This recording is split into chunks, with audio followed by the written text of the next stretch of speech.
한복내 여사, 올해 74. 전라도 곡성에서 평생을 살아온 그녀는 더 이상 농사일을 하지 않는다. 남편이 먼저 떠난 지 10년. 홀로 마당을 쓸고 묵은 김치를 담그며 그렇게 시간과 함께 늙어갔다. 서울에 사는 딸 소영은 말끝마다 엄마 이제 곡성 내려가 계시지 말고 우리 집으로 오세요. 했다. 처음엔 정중했지만 어느 순간부터는 당연하다는 듯 애 맡아줄 사람 엄마밖에 없잖아로 바뀌었다. 결국 복례는 손주 준우를 돌보러 서울로 올라왔다. 3살 배기 준우는 천사처럼 웃다가도 금세 울음을 터뜨리는 어린아이였고 맞벌이하는 소영과 사위 태호는 아침 일찍 나가 밤늦게 들어왔다. 식사는 늘 복례의 손에 달려 있었고 빨래와 청소도 그녀의 몫이었다. 그럼에도 불구하고 복례는 자신이 필요하다는 사실에 위안을 얻었다. 그러나 서울살이는 낯설었다. 사위는 말없이 복례를 지나쳤고 딸 소영조차 간혹 퉁명스러운 말투를 썼다. 엄마 요즘 애들한테는 그런 거 하면 안 돼. 엄마 조심 좀 해. 애 다치면 큰일 나. 복례는 속상했지만 내색하지 않았다. 이 집에선 내가 손님이 아니라 일꾼 같네. 그녀는 그렇게 중얼거리며 식탁을 닦았다. 며칠 후 사건은 아주 평범한 낮잠 속에서 시작됐다. 복례는 준우를 낮잠 재우고 작은 세탁물을 손으로 헹구러 욕실로 향했다. 그 사이 준우는 땀에 흠뻑 젖어 옷을 벗은 채 낮잠을 자고 있었고 무심코 문이 닫혔다. 30분쯤 지나 복례가 방문을 열었을 때 준우는 잠들어 있었고 별일 없어 보였다. 하지만 그날 밤 아이는 울다가 이상한 잠꼬대를 했다. 할머니가 문 닫고 나갔어. 나 무서웠어. 깜깜했어. 소영은 그 말에 표정이 변했다. 엄마, 설마 애 혼자 방에 두고 문 닫았어요? 복례는 깜짝 놀라 손사래를 쳤다. 아니다. 난 그냥 빨래하러 잠깐. 근데 왜 애가 그런 말을 해요? 그 시간에 혼자 있었나 보잖아요. 사위 태훈이 불쑥 끼어들었다. 이건 학대예요. 애를 방에 가둔 거잖아요. 뭐라고? 내가 우리 손주를 가뒀다고. 복례는 믿을 수 없다는 듯 눈을 동그랗게 떴다. 요즘은요, 그런 것도 문제됩니다. 신고감이죠. 태우는 짧게 내뱉었다. 공기 속에 찬 기운이 감돌았다. 그날 밤 복례는 조용히 자신이 쓰던 방문을 닫았다. 두 귀를 틀어막고 울음을 삼켰다. 다음 날 아침 복례는 누구에게도 말하지 않은 채 112에 전화를 걸었다. 경찰이 도착하자 딸과 사위는 당황했다. 어머니, 무슨 일? 복례는 조용히 입을 열었다. 신고했어요. 나를요? 네. 그쪽 말대로 난 애를 방에 가뒀다면서요? 그러니까 이게 진짜 문제인지 아닌지 경찰서에서 조사라도 받아야지요. 경찰은 어리둥절해 하면서도 사정을 듣고 현장 점검을 진행했다. 딸은 민망함에 얼굴이 붉게 달아올랐고 사위는 말없이 고개를 떨궜다. 경찰은 별다른 문제를 확인하지 않았고 그저 복례에게 조심하라는 안내만 남겼다. 복례는 경찰이 떠난 뒤 딸과 사위를 바라보며 말했다. 나는 잘하고 싶은 마음뿐이었다. 그런데 나를 믿지 않고 신고 운운하니. 그럼 내가 먼저 해버리는 게 낫지 않겠나 싶었다. 그녀의 말은 무척 차분했지만 마음속에 맺혀있던 서름이 번지는 울림이었다. 경찰이 떠난 후 집안은 이상할 정도로 고요했다. 딸 소영은 며칠 동안 아무 말도 하지 않았다. 사위 태훈도 눈을 피한 채 퇴근 후 방으로 들어갔고 복례는 거실 구석에 놓인 의자에 혼자 앉아 TV도 켜지 않고 창밖만 바라보았다. 침묵은 가끔 폭력보다 더 무겁고 서늘하다. 복례는 자신이 마치 무언의 짐처럼 여겨지는 것 같았다. 사람이 누구를 위해 존재할 수는 있지만 존재 자체가 짐이 되어선 안 된다는 걸 그녀는 본능적으로 느꼈다. 며칠이 흘렀다. 준우는 여전히 천진난만하게 할머니하며 안겼고 복례는 아이를 안고 눈을 감았다. 아이의 체온은 따뜻했지만 그걸 붙잡고 살 수는 없었다. 그날 밤 복례는 조용히 작은 가방을 꺼냈다. 농사일을 하며 10년 넘게 쓰던 가죽 가방. 손때 묻은 손수건, 고향에서 챙겨온 약통, 그리고 노란 봉투 하나. 그 안에는 딸 소영이 대학 입학할 때 남편 몰래 대출받아 만든 적금 통장과 그녀가 죽을 때 써달라며 준비해둔 장례비가 들어 있었다. 그것들을 꺼내 침대 위에 올려놓고 복례는 작은 메모지를 꺼내 펜을 들었다. 손은 떨렸고 글자는 삐뚤었지만 그녀의 마음은 분명했다. 이 집은 나를 필요로 하지 않는다. 나는 손주를 사랑했지만 그 사랑이 나를 존중하게 만들지는 못했다. 내 인생이 사라지기 전에 나로서 다시 살아보려 한다. 그녀는 그대로 가방을 꾸렸고 딸 가족이 잠든 새벽 조용히 현관을 나섰다. 한동안 서울의 공기는 싸늘하고 어둠은 묵직했다. 복례는 택시를 타고 터미널로 향했다. 버스 창밖으로 스치는 가로등 불빛에 그녀의 눈가가 젖었다. 하지만 이번 눈물은 슬픔보다는 결정의 확신에 가까웠다. 며칠 후 집을 치우다 딸 소영은 침대 머리맡에 놓인 메모지와 봉투를 발견했다. 눈앞이 뿌얘졌다. 복례는 말없이 떠난 것이 아니라 그녀 나름의 방식으로 작별 인사를 남기고 간 것이었다. 소영은 메모지를 가슴에 꼭 안고 무너진 듯 침대에 주저앉았다. 사실 그녀도 알고 있었다. 어머니가 자신의 삶을 얼마나 포기하며 살아왔는지. 하지만 그것을 인정하는 순간 자신이 얼마나 이기적인 딸이었는지도 마주해야 했기에 애써 외면했을 뿐이다. 엄마. 소영은 울음을 삼키며 속삭였다. 왜 말 안 하고 가셨어요, 왜? 그때 준우가 아장아장 걸어 나와 말했다. 할머니 어디 갔어? 소영은 아들을 안고 한참을 울었다. 며칠 뒤 복례는 고향 곡성의 작은 마을로 돌아갔다. 텃밭은 잡초가 무성했지만 그녀는 마스크를 쓰고 곡괭이를 들었다. 오랜만에 손에 쥔 흙의 감촉은 가슴을 뭉클하게 했다. 경로당에서는 아이고 복례 씨 왔어요? 라며 반갑게 맞아줬고 복례는 아이들을 위한 작은 글방을 열고 동화책을 읽어주기 시작했다. 노인들에게 찐 고구마를 나눠주며 웃는 그녀의 얼굴은 더없이 평화로웠다.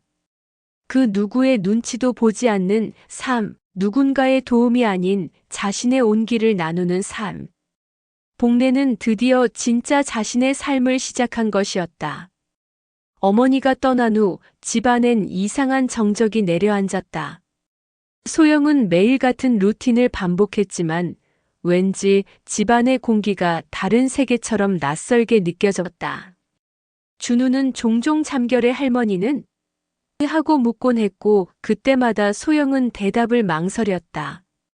그녀는 어머니가 남긴 손편지를 수십 번 넘겨 읽었다. 글자 하나하나가 마치 바늘처럼 가슴에 박혔다. 사랑한다고 말해주지 않아도 좋다. 하지만 존재 자체를 의심받는다면 그 자리에 머무를 이유는 없지 않겠느냐. 소영은 울었다. 진심으로 울었다. 나는 엄마를 사랑했지만 그걸 표현한 적이 있었나? 생각해보니 그 사랑은 늘 당연한 기대로 뒤섞여 있었다. 엄마가 좀 해줘야지. 엄마니까 참아야지. 그 말들이 얼마나 잔인한 칼날이었는지 이제야 알 것 같았다. 며칠 후 소영은 조심스레 친정마을 이장을 통해 복례의 소식을 확인했다. 그 양반, 잘 지내고 있어. 경로당에서 애들 상대로 동화 읽어준다더만. 진짜요? 그렇게 환하게 웃는 얼굴 몇십 년 만에 처음 본다. 그 말에 소영의 눈에서 눈물이 왈칵 쏟아졌다. 엄마가 웃고 있다고요?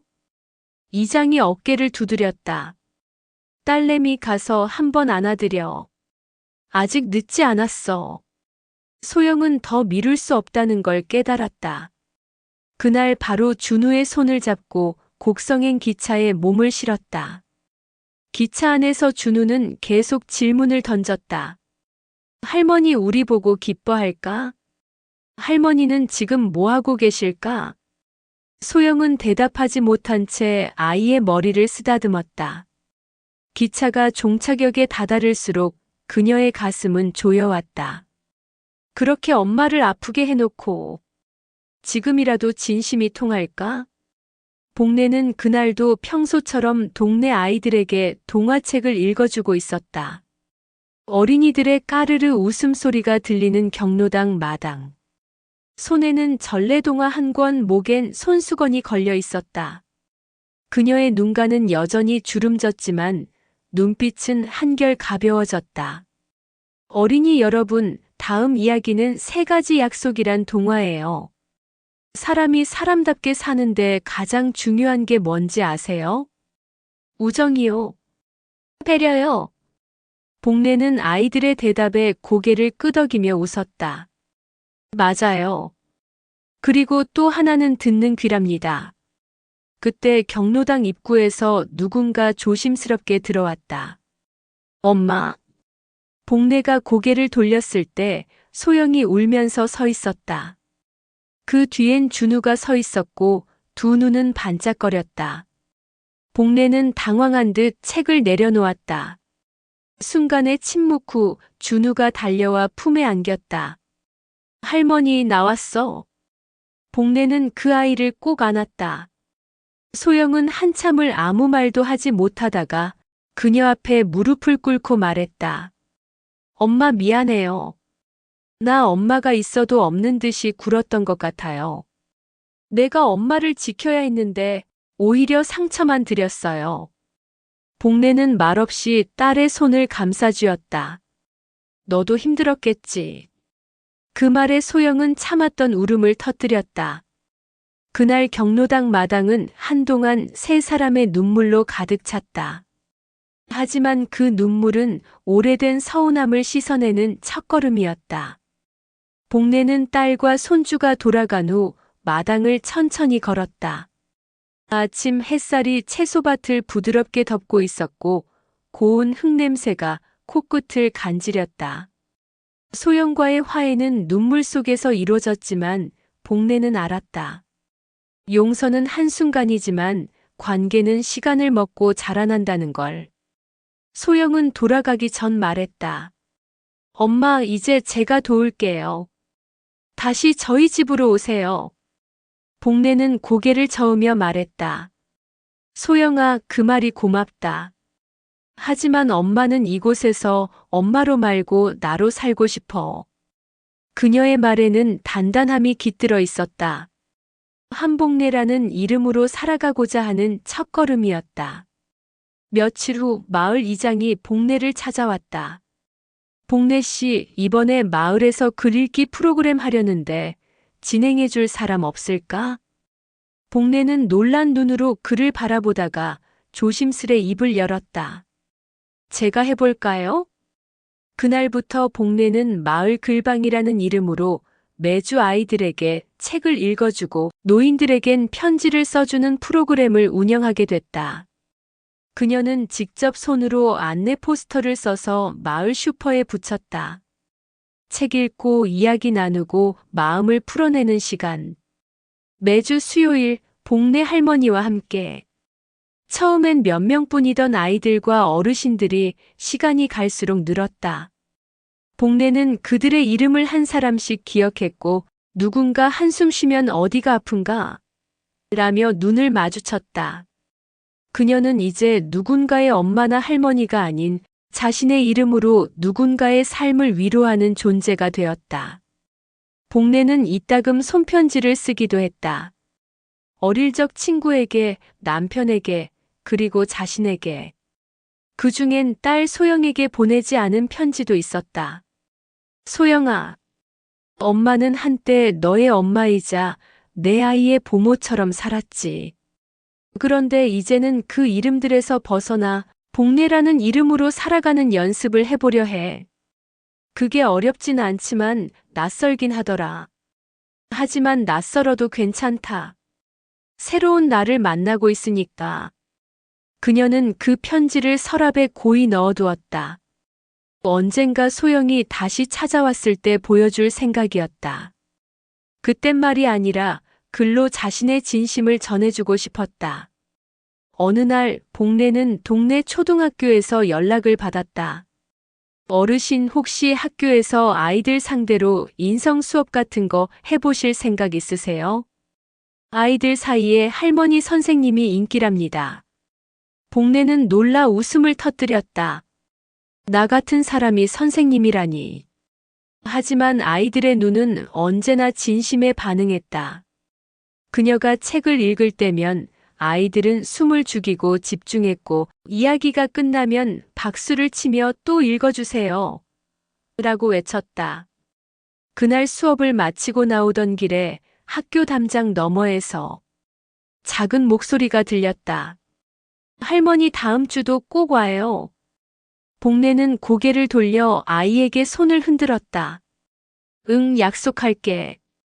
그 순간 그녀는 오래도록 잊고 있던 기다림받는 존재가 된 기분이었다. 필요에 의한 호출이 아닌 마음에서 우러난 초대.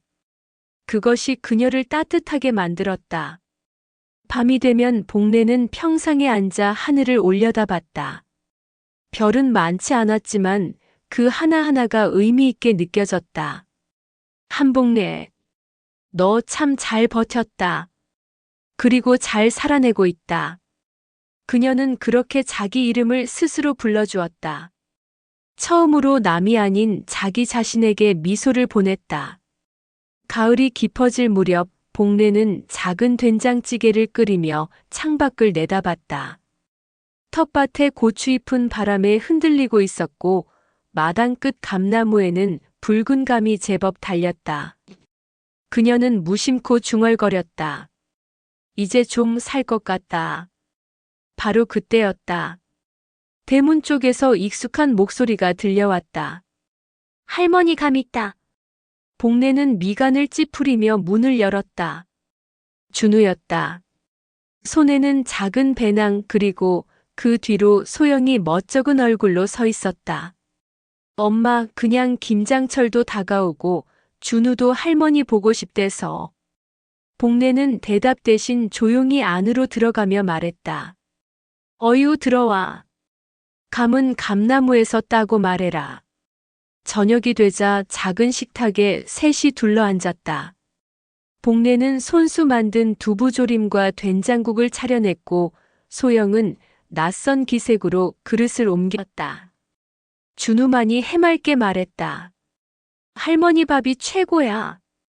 식사 중간 소영은 조심스럽게 입을 열었다. 엄마, 요즘은 어때요? 복례는 미소를 머금은 채 말했다. 나는 이제 괜찮다. 오히려 여기가 내 몸에 딱 맞는 옷 같다. 소영은 고개를 끄덕이며 한참을 뜸 들이다가 말했다. 엄마, 저 요즘 애를 학원에 덜 보냅니다. 그래? 네. 준우랑 보내는 시간이 자꾸 생각나더라고요. 엄마가 준우랑 있던 시간들 그게 그냥 공짜가 아니었다는 걸 이제야 알아요. 복례는 젓가락을 멈추고 딸을 바라보았다. 그 눈빛엔 놀라움보단 조용한 환영이 담겨 있었다. 그리고 앞으로 엄마한테 뭔가 부탁할 때 먼저 물어보려고요. 도와달라는 게 아니라 같이 하자고 말해볼게요. 그 말에 복례는 웃었다. 그것도 용기지. 부탁하는 사람보다 물어보는 사람이 더 어렵단다. 다음 날 아침 소영은 마당에서 김장을 도우며 말했다. 엄마, 여기감 한 상자 서울로 가져가도 돼요? 그럼 가져가. 근데 다 팔 생각은 마라. 왜요? 내가 갈 데가 없잖아. 다음엔 내가 들고 올라갈게. 소영은 그 말에 웃으며 고개를 끄덕였다. 그녀는 이젠 알게 되었다. 엄마는 그저 돕기 위해 존재하는 사람이 아니라 존중받고 사랑받을 개인이라는 것을. 그리고 복례도 깨달았다. 가족이라 해도 거리감이 필요하고 관계는 가까움보다 따뜻함으로 유지되는 법이라는 걸. 서울로 돌아가는 버스 앞에서 복례는 손을 흔들었다. 준우가 창밖으로 외쳤다. 할머니 감 잊지 마, 꼭 와야 해. 복례는 장난스럽게 말했다. 할미 감보다 네가 더 익었다. 다음엔 내가 와라. 버스가 떠난 뒤에도 그녀는 한참을 대문 앞에 서 있었다. 그러곤 혼잣말처럼 중얼거렸다. 나는 이제 누군가의 그림자가 아니다. 내 이름은 한복례다. 그녀는 마당에 들어서며 양지 바른 자리에 감을 말리기 시작했다. 햇빛도 좋았고 바람도 잔잔했다. 그녀의 인생도 이제 천천히 말려지는 감처럼 단단하고 달게 익어가고 있었다.